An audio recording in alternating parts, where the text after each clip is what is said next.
For my presentation, I chose quotation 3, which explains the fact that every person has their own narrative, which influences how they see and interpret events. I agree with this quotation in the sense that we are all unreliable narrators and approach events differently. But I would not agree with the statement, who's to say that plot points in someone's life actually happened. If we thought like this with every event, nothing would be considered reliable. Who is a reliable narrator? The human condition is to center ourselves in our own lives and stories. If we considered bias in events as the events not taking place, no events would be valid.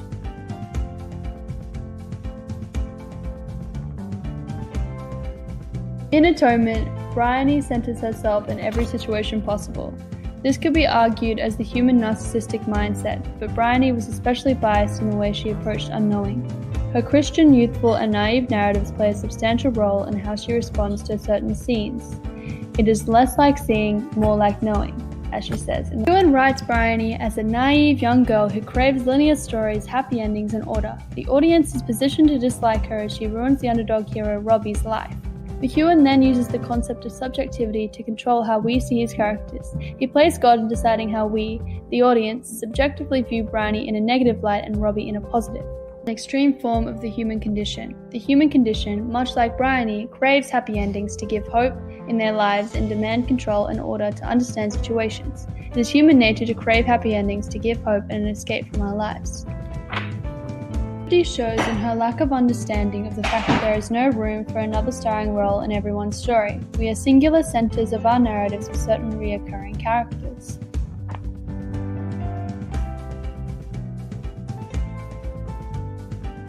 Himself is an unreliable narrator. He plays God in Atonement, and we are positioned to trust everything we read. How can a novelist achieve atonement when with her absolute power of deciding outcomes she is also God?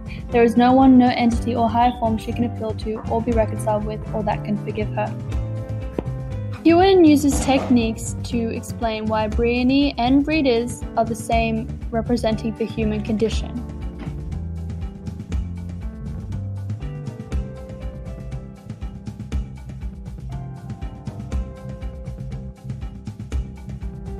Gives us an escape from our lives and lets us imagine ourselves in situations that we aren't experiencing.